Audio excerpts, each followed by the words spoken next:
Each year, we salute one outstanding alumnus or alumna with the ICC Distinguished Alumnus Award. This year's recipient is Phillis Dewitt, a graduate of the ICC nursing program who went on to earn her bachelor's, master's, and doctoral degrees. Like many ICC students, Phillis started her college path years after she graduated from high school, and she pursued her education while balancing the role of wife and mother. She has served on multiple international medical mission trips, and she and her late husband, Tony, have opened their home to more than 175 foster children, in addition to 3 children of their own.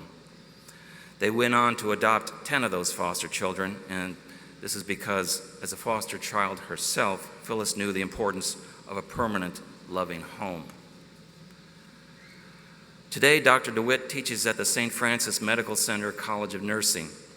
She is also the Sexual Assault Nurse Examiner Coordinator at OSF and has recently become the Adult Hospitalist at OSF. And now I invite Dr. Phillis Dewitt to come forward to receive her award for Distinguished Alumnus and share her comments as our keynote speaker.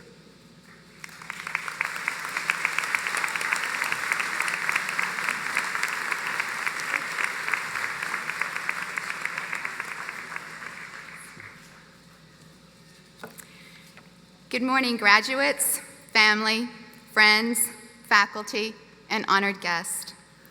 What a privilege it is to be asked to share in this celebration with you here today. As I look across this room, I see students who have worked diligently to accomplish their goals. I know of the many long hours that have been spent studying, preparing for tests, and finishing projects. Many of you have juggled children, grandchildren, illnesses, friends, families, and jobs.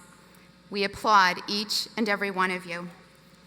Although your stories may be different, each of you has sacrificed and worked hard to get to this destination. But do not forget, you have not traveled alone. You have had family members and friends love you, nurture you, make you laugh, schedule their lives around your homework, and show patience when you had no time to talk, socialize, or simply hang out. Parents, children, spouses, siblings, grandparents, and loved ones, you too deserve recognition today for the patience, support, and encouragement you have provided your loved one during their academic journey.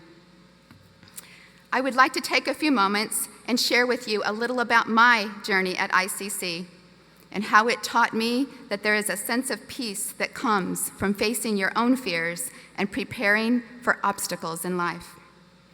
20 years ago, I sat where you are seated.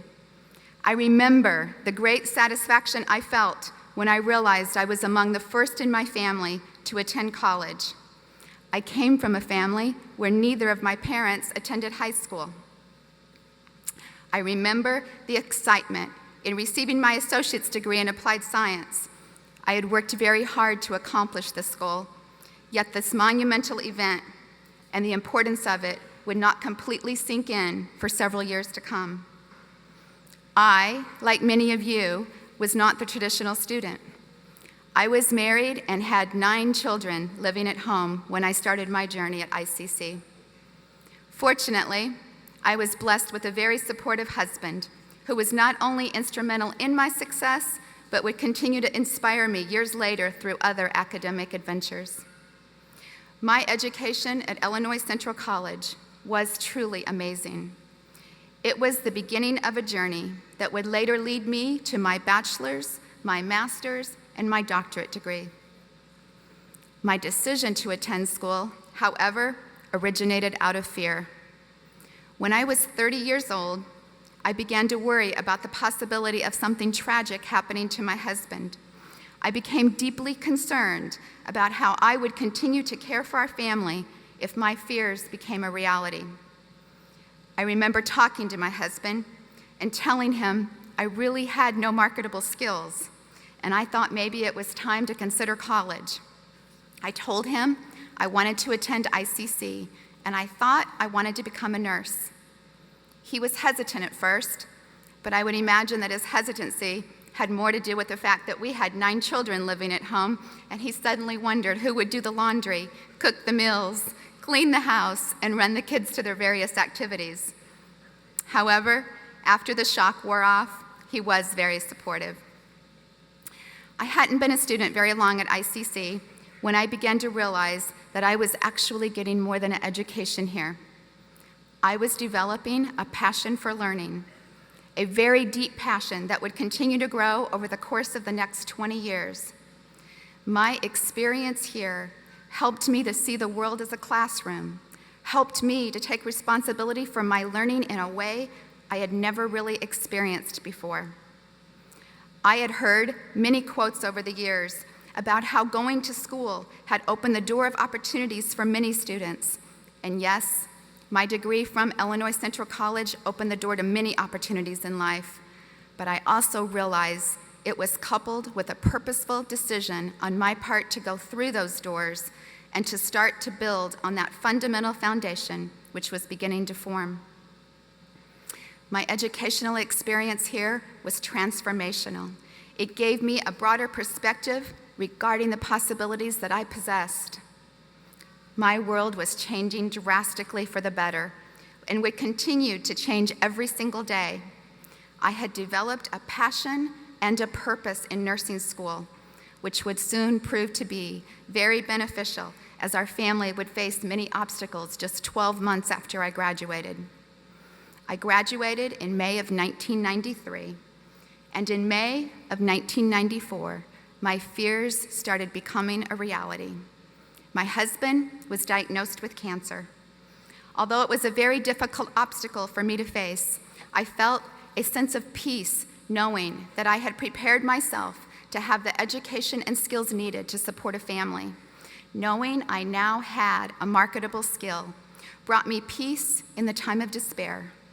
The fact that I had chosen nursing as a career was an additional benefit which would serve us well during many years of chemo, radiation, and other experimental treatments. Eventually, my journey would bring me back full circle to ICC, this time as a faculty member, where I would teach in the nursing program while my husband continued to battle his cancer. After fighting courageously for 12 years, my husband passed away in August of 2006. Although nothing can replace the loss of a loved one, I had learned that listening to that internal prompting to go to college was very beneficial. I had taken the steps needed to acquire the education I would need.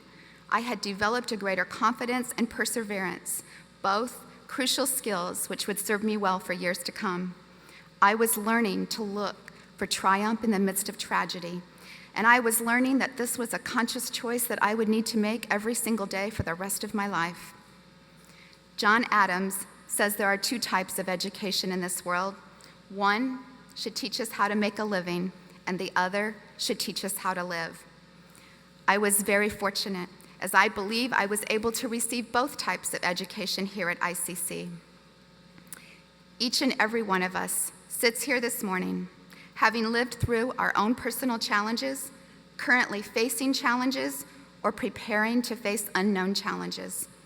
Every day, we hear of obstacles in our homes, our community, our nation, and our world.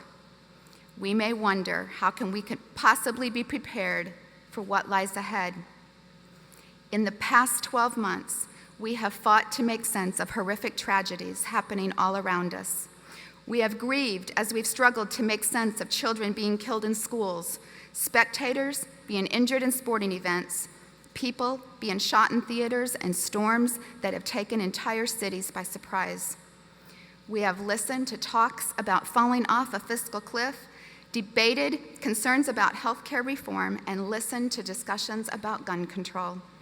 Our world is changing every day, and we are changing every day through our experiences, our relationships, our perspective, and yes, our education. However, education is not the end that we are striving for.